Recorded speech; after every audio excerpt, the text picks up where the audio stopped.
Hi, I'm Dr. Prithvi Rani, consultant gynecologist, fertility specialist, ARC Fertility Hospitals. So, మన దగ్గరకు వచ్చిన pregnant mothers నెలలు నిండుకుంటున్నాయి. So, మేము hospital బ్యాగ్లో ఏమేం ప్యాక్ చేసుకోవాలి డాక్టర్ అని క్వశ్చన్స్ అడిగారు. సో, దాని గురించి ఈరోజు మాట్లాడుకుందాం.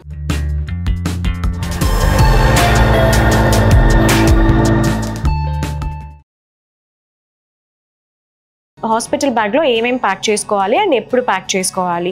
సో జనరల్గా డ్యూ డేట్కి 4 వీక్స్కి ముందుగానే మనం హాస్పిటల్ బ్యాగ్ అనేది ప్యాక్ చేసుకుంటే మనకి మధ్యలో ఏమైనా నొప్పులు వచ్చినా కానీ లేకపోతే ఉమ్మనీరు పోయినా కానీ మనం పానిక్ అవ్వకుండా వెంటనే హాస్పిటల్ బ్యాగ్ తీసుకొని స్ట్రెస్ లేకుండా హాస్పిటల్కి అనేది వెళ్ళిపోవచ్చు అనమాట. సో ఇప్పుడు ఈ బ్యాగ్లో మనము ప్యాక్ చేసుకునే ఎసెన్షియల్స్ అన్ని 3 కేటగిరీస్గా డివైడ్ చేసుకుంటాము. ఒకటి మదర్కి సంబంధించిన ఎసెన్షియల్స్, ఇంకొకటి బేబీకి సంబంధించిన ఎసెన్షియల్స్, ఇంకొకటి మనతో పాటు ఎవరైతే అకంపెనింగ్ పర్సన్ ఉన్నారో అంటే మన అటెండెంట్ మదర్ కానీ హస్బెండ్ కానీ ఎవరు ఉన్నారో వాళ్ళ ఎసెన్షియల్స్.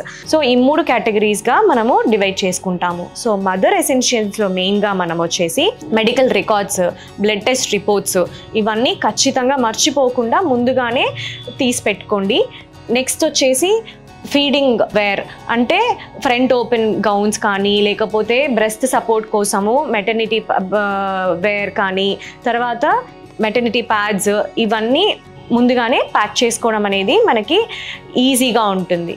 అండ్ బేబీ ఎసెన్షియల్స్ చూస్తే బేబీకి సాఫ్ట్ కాటన్వి లేకపోతే మస్లిన్ క్లాత్లో మనకి ఈ మధ్య క్లోత్స్ అనేది చాలా దొరుకుతున్నాయి. సో అలాంటి క్లోత్స్ ఒక 2 to 3 sets, towels, socks, mittens ఇవన్నీ బేబీ ఎసెన్షియల్స్గా మనము ప్యాక్ చేసుకుంటే మనకి హెల్ప్ఫుల్గా ఉంటుంది. ఇంకా మనతో పాటు అకంపెనీ ఇచ్చే పర్సన్కి కావాల్సినవి లైక్ వాళ్ళ క్లోతింగ్, మొబైల్ ఛార్జర్స్ లేకపోతే దాని పవర్ బ్యాంక్స్ ఇవన్నీ ఉండేలా చూసుకోండి.